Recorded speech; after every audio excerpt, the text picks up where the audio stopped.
afternoon, everybody, and welcome to The Short Story Is, a podcast about all things growth from the dentsu universe. Today, the man of the hour is Thomas Walter, Chief Services Officer at Merkel Northern Europe. Hi, Thomas. Hey. So let's kick this off with a really, really simple question. What is it that you do at Merkel? The short story is that I'm spearheading all of our crafts. The crafts are from experienced designers to commerce engineers, martech specialists, whatever it is. My job is to spearhead all of these crafts to deliver as one. Of course, we've gathered here today to talk about AI. So let's talk about one thing. When I was familiarizing myself with the things that you do at Merkel in Northern Europe, which are amazing, like just to give the heads up for people who are watching this or listening to this, I was quite entertained by seeing that the second slide in that presentation that you sent over was this big, massive quote from one of the clients. And the quote went like this, quoting now, "Please do not come with yet another presentation on how generative AI will disrupt my business. We heard those from 3 other partners already, and my LinkedIn turned into a Gen AI blog already. Can we talk about use cases and solutions, please?" Do you get that sentiment a lot from the client? And does it actually mean that we are past that sheer excitement phase, which obviously was that peak of the Gartner hype cycle? Oh, that's a good one, how you flipped it. Because, obviously, it's tough. I would say maybe, but probably not. I think we're still pretty much on the peak, because if you think about that, after the peak, there comes this valley of disillusionment, I think it's called. I think we did not went through that yet. And we're definitely not on this productivity plateau, or whatever is called in the end state of this hype cycle. So I think in that sense, the client still, he or she was just a bit annoyed of all the amount of hype presentations there still are, while we see that more should be possible. I think that's the main clue. I think overall we're on the hype still, and it will last for a year or something maybe. But what's your feeling about it? Are you annoyed? Are you excited? Are you energized? Are you tired of that? yeah, I I can relate to that client. I think that's also why maybe me or colleagues put in that quote, because it's overwhelming, and it has been since it came up. And even though, I mean, we're putting out some cutting edge solutions ourselves, but at the same time, you're kind of feeling behind. It's a bit of an ambivalent thinking. If you're part of the front runners in that field, but at the same time, you feel like idiots. It's a bit of it's you know what I mean? Like, oh no, I need to go to school again, and this is new to me, and this is new. So it's all the facets and the aspects you can never keep up with, and so this is, you need to be very you need to have the resilience to deal with that kind of situation. I But guess. you guys at Merkel came up with this idea to categorize everything that's happening within generative AI, or rather what you are doing with generative AI, into 3 quite big categories. So those are make it work, make it better, and make it bigger. What are we talking about exactly in these terms? Well, I mean, this was a Merkel kind of mantra before, right? It's a very basic. I mean, I guess you can hear that from a lot of consultancies or agencies, even, where in Agile you would say think big, start small, scale fast. There are always these kind of easy to remember things. So we use it as a helping philosophy to get into AI, because you have clients that dream super big but don't find a point to start with. At the same time, the way is unclear. So to let's say help them towards a roadmap, think towards a roadmap, we said, well, let's start to make it work for you. Be aware what it could be. What are your use cases to start with? These kind of stuff, before you rush into building solutions and software and scaling it. So the make it work is pretty straightforward. It's like, look into prompt engineering, use the tools in a secure environment, obviously. Before then, you start training models, build your own models. Until then, in the end state, you basically, it's about, build your own software and roll it out globally. And, so it's a very straightforward thinking, I guess, that lowers the hurdle to get started. Makes total sense. But in that make it work section, there's a lot that is circling around prompts, Yeah. prompt engineering. And what I found quite specific is prompt engineering to enhance customer journey. Have you been able to pack that into a product already? And if yes, then how exactly are you pitching that to the clients? Yeah. To the one question about the product, I would say a real product, no.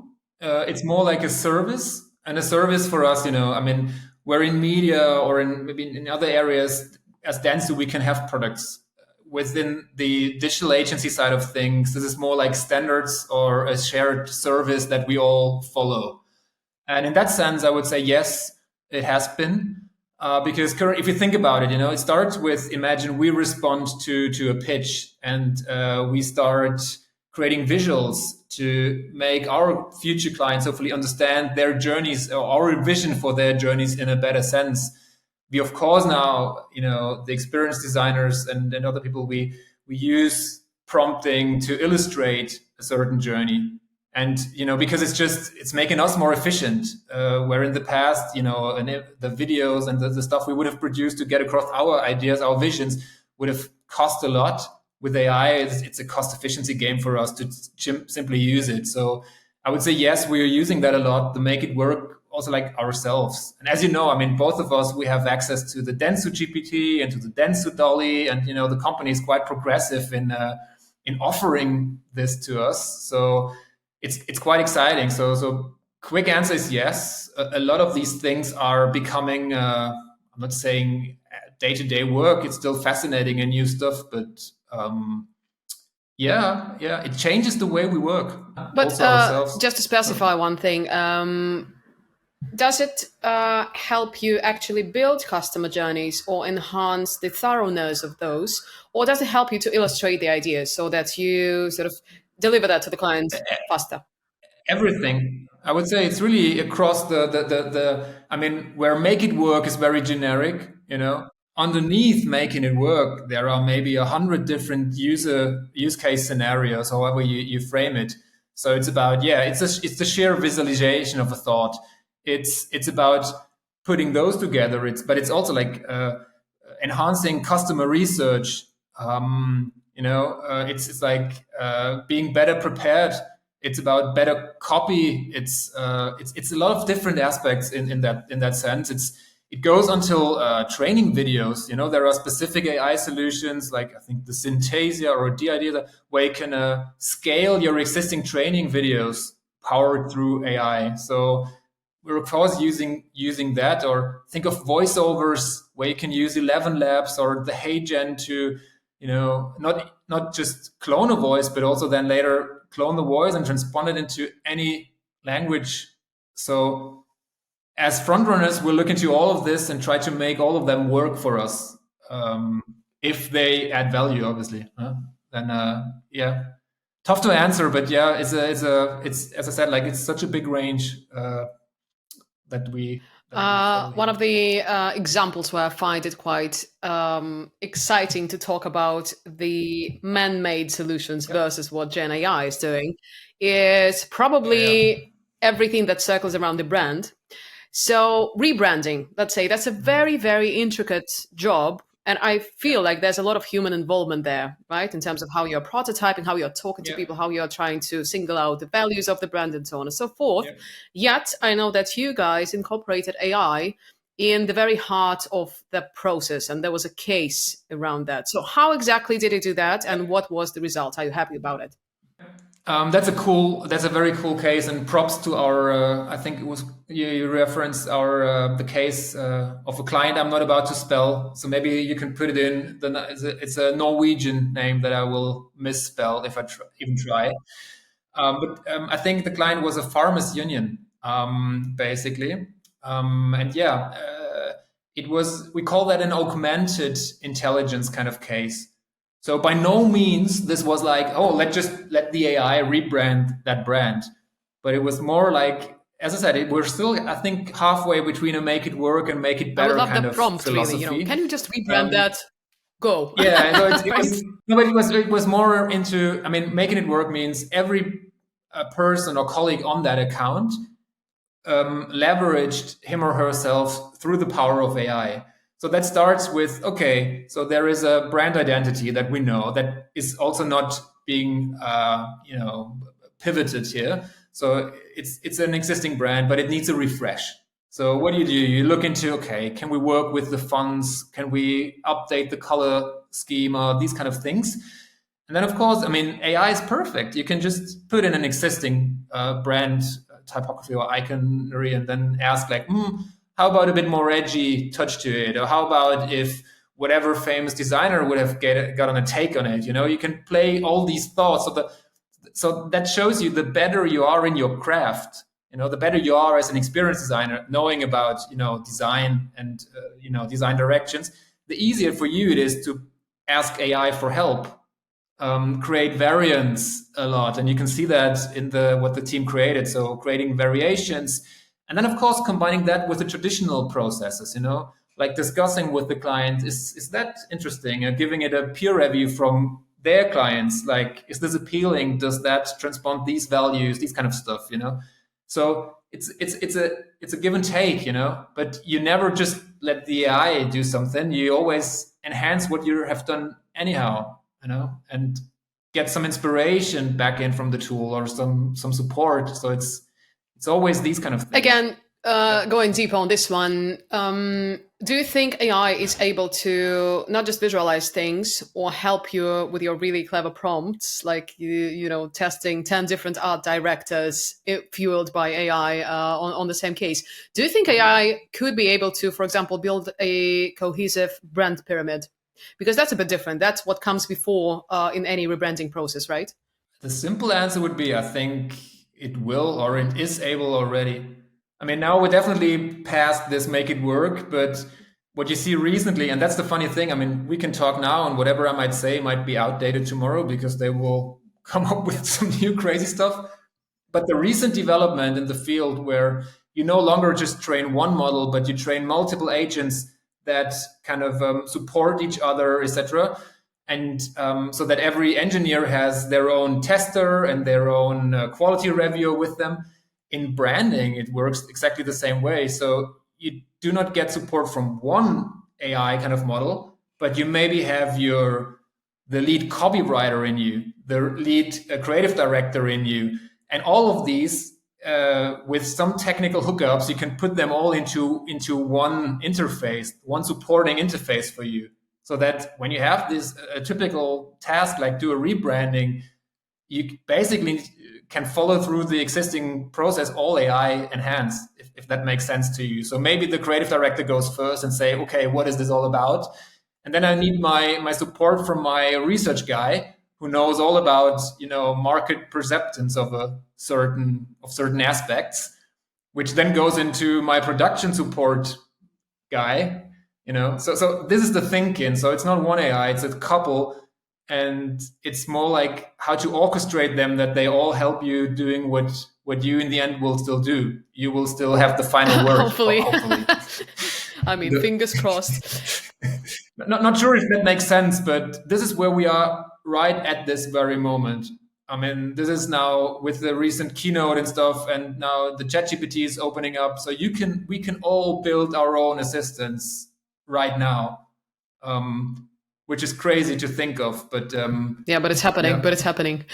uh, this is happening exactly. So my answer is yes. I think this will in the future will do. And of course, the very philosophical question is, what does it mean for us as one of the world's leading agencies? Wait, that's going to be my final Obviously, question. right? Don't rush.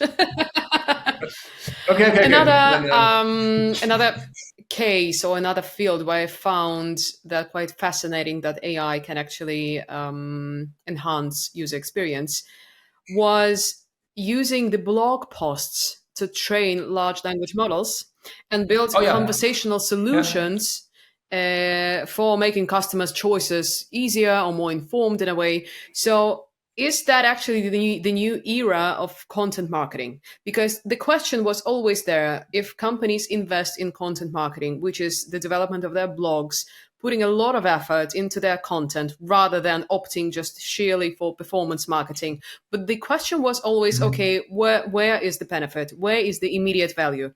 Is Yeah. this the moment when we start talking about Mm. immediate value, when LLMs are trained on our blogs and companies will finally see the results of that quite quickly? I would say I'm unsure if this is the end of this of some era or something, but it does something with not only content marketing, but with a lot of different things around content. And um, give you a couple examples here. I mean, this is one very good example, with the blog, but there is way more to it. So the generic question behind is like, how much should or can, the can is not even a question anymore, but how much of company specific know-how should we put into a model? Should we train a model with? And what will we get out of it in reverse? That's the fundamental question to it. And every of our clients need to answer that for themselves. So that means, but technically what is now possible is to build what you're referring to. Like for this, it was like, imagine you're in automotive and you want to sell more cars or get more people into test drives. In the past, you would have gone with a content strategy. That means you talk about these great products, the cars, the experience you have while driving them. Maybe you talk about roads. Well, okay, fair enough. How about you train now your model with everything you have written already?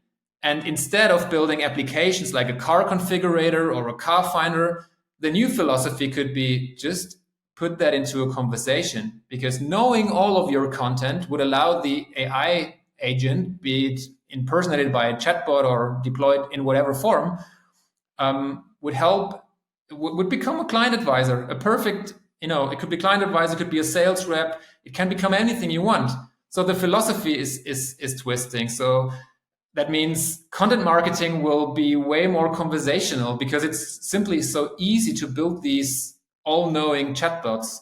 And imagine you have a blog that you're referring. That was a with data from the last 5 to X years of user-generated content around test drives and all that. And if you put that into a conversation, it's about, well, oh, I'm looking into an EV. Okay, but what's the purpose? Is it family, or you want to have a more sporty kind of thing? And then this conversation replaces the car configurator, and the outcome is the perfect personalized car that you should buy. So I think this is a bigger shift than just content marketing. You know what I mean? So and in every industry that is a bit different. Um, so in whatever after sales, imagine training the model on all the sales issue, all the after the service issues you have had, all of them. So it's getting trained on, okay, these were the main issues, and this is how we used to solve them. So the old days where clients will accept the shitty hotline where nobody knows how to answer to your specific need. This is kind of the customers will tell us soon that this is no longer acceptable. You should know, and you should be able to respond on top, of course, in my language, in my style, all Yeah, that. with funny jokes, So hopefully. yeah, yeah. But sorry for the long answer, but this is what fascinates me. But this is the bigger paradigm shift. So maybe there will not even a web. We might not even need the website to do content marketing. Maybe content marketing overall shifts into some different, uh, maybe more voice New forms driven, and or shapes, different right? formats. But tell me Yeah. one thing: does conversational marketing necessarily provide a better user experience? Because I keep asking myself if it, in a way, dissolves the focus of attention. People are talking and talking and talking, heaps of Hmm. information, conversational bots Mm. here and there. So you're communicating with loads of platforms. Would it be easier just to keep having a clear CTA, a button that would say purchase? And you would just click one button and you will purchase Hmm. without the necessity to talk this over and over with really clever, funny, personalized bots. I mean, personally, I kind of fully And agree. that's the end of the talk. um, yeah, But I think the bigger theme again behind that is that in the end, we're now at a place where the customer kind of is allowed or has the power to demand all of that simultaneously. So like everything, everywhere, all at once, to Hmm. cite something. Um, and the thing for us is we need to build all of them then in the end. So if some people enjoy that over the very classic straightforward funnel kind of experience, then so be it.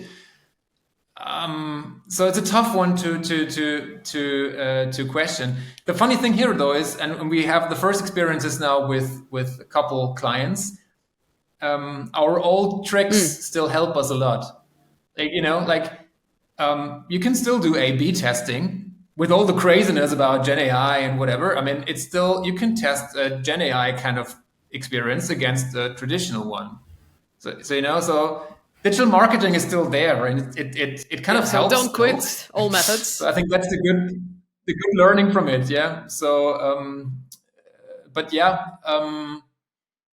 it really depends. But one other aspect maybe to consider here to give another angle to the question. Um, from an input perspective, it's interesting. Think about the amount of information you can share while using your mouse and keyboard, versus being able to talk and including gestures. Like facial recognition, etc. So the overall experiences will change for that aspect because we will be, I think it's times 10x at least. We can share more information. So that means we will get way better personalized services when we share more information, obviously. So that means the new conversational interfaces have an advantage there over the traditional ways. Yeah. While working with all Um, this AI but extravaganza, you built yeah, something for yourself, right? So there's this tool. you mean that our own Yes, first Merkle Gen assessment? AI, if Yeah. I'm not mistaken. So talk us through what does it do Yep. exactly? What was the necessity? So why did you do that? Was that just a sheer experiment or something Yep. else? And Oh, do you see that shift yeah. really happening already? That AI changes the way agencies work, and is it a happy change or a disturbing change to you? Okay.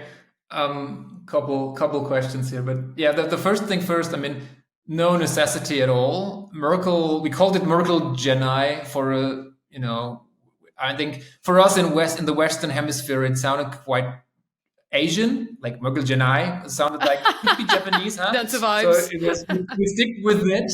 Yeah. But there was no necessity. I mean, this was really in the early days. It's we're talking like 11 months ago or something, where it came out and we said, hey, we need to explore this. And luckily, it was based on stuff we knew. So there was an open AI on Azure, so Microsoft kind of service to tap on, and it's easy for us to build apps and stuff. So we hooked up that AI service into an app, made it speak, so build a conversational interface, and then we needed a use case to demo what it could be worth. And our natural thing was to build like a companion or a sidekick, so to say, for us. So we trained it with. We have that thing called Merkle Imperatives. It's kind of a white paper. It's released annually. So big thought piece. We trained the last 10 years from this kind of into it, and then we gave it 500 client references and case studies. So we pushed all that content into it, and to spice it, the cherry on the icing was I asked around I think 20 different offices, give me some hidden gems of your office, like what makes working in the Oslo office so special or something. And so we gave it know-how that the web has not. So to really differentiate it from ChatGPT, etc. And then we deployed it, and it was kind of this funny thing you can talk to and ask. And the funny thing, of course, many people in the beginning dealt with it like in a database. Oh, how many people work in Stockholm? So yeah, okay, but the database would know they don't need Gen AI. But if you ask like, hey, I mean, I have a situation where it's about B2B retail, etc. What should I do? And then seeing the thing automatically connecting the dots, like where it was trained on. That was our eye-opening moment where we said, oh, so like, okay, was that easy to train and build up the whole thing? And now it does that for you? Oh, that's quite cool. So And of course, now it led to a sales support tool that when our growth people, our salespeople go out and need to create an answer to an RFP, they will have it as a supporting tool. Which I guess is maybe is a segue into the other part of your question. What does it do to us? I guess yes, it does this to us. We think about stuff maybe differently. Maybe we get different kind of support from AI powered solutions. To on the positive, I think this is positive, right? But on the negative or critical reflection, it's also a challenge for us, to be honest. And it's a bit of a cheesy answer, but I mean, we're quite good, right? Or we always have been front runners, and you can see that in a couple whatever analyst reports or wherever. But as a leader in our field, AI AI is pretty democratic. It supports everybody. That means it also supports people or agencies that are challenges currently, and it will allow them to to get closer to our services. As they say in customer service, AI is the help for every bad customer service to be mediocre or to be okayish. But us from the other perspective, I would ask like, okay, but what is it that now sets us apart if everybody is powered through AI? So you need to have more, smarter AI solutions, better ones, progressive ones. A bit philosophical, but that's Yeah, how I that's a would see very, it. very important, even strategic question. And that's actually something that I wanted Yeah, to wrap up our conversation with. yeah, So, there are obviously big, massive strategic challenges ahead of us because AI yeah, allows not only the challengers to be more efficient, like small players on the market to be able to perform bigger tasks in a way, right? And also that allows yeah. clients to do more by themselves, right? If they have this in-house expertise. Oh, yeah. Right. That's another angle. So, Yeah, and for if sure. earlier I felt Yeah, like we were competing on the field of being more efficient or delivering more impact, what field are we competing on right now? And what's the role there for dentsu on this new field? What do you think? yeah. This is kind of a crystal ball kind of moment, I would say, or crystal ball kind of question. But I think the really, as you asked, like the main thing you need to be or become is smart. So I would go with smart as the decisive criteria. That sounds super generic, I know, and but smart for me is, as we learn now, it has a lot to do with training models and understanding what is needed in which situation and use cases, and the smartness comes from not just talking about it, but smartness comes from finding clever ways to put this thinking into the right solutions. So it's a transformation kind of question. And of course, first it requires you need to think end to end as you do now, right? So this is not different, but the difference is really putting theory into practice. And I think we're doing very well. For instance, in US, I mean, we're hooking up our flagship product, Merkle, the Mercury platform, and now in the future will be powered through Gen AI. That means when you think about attribution modeling or segmenting of targeting and creating an audience to play a media campaign, in the future you might again like have a conversation with this assistant, but in comparison it's a product, right? I mean, it's our product, and we trained it. It's our know-how, so this is something where I see the future. So while for now we mostly would sell ours, or in the future a good agency has dedicated services powered through AI and has the right consulting that goes along with these kind of services. That's how I would say this is the shift you will see in our industry, and that works for yeah. Now I used the media case and experience case, and we talked a lot about the experience design cases before, like in rebranding, etc. So I think that's where we're And at. that sounds amazing. That sounds a bit scary, but a good scary because that's a massive Yeah. transformation that is about to come. Yeah, let's do another one in a year, and then you can tell me all the stuff I Okay, I mispredicted. take your word. So let's meet here in a year and then discuss what future brought us. Thomas, thank you so much for looking into the crystal ball. Thank you so much for this really smart conversation. And this has been the short story of generative AI at Merkel, Northern Europe.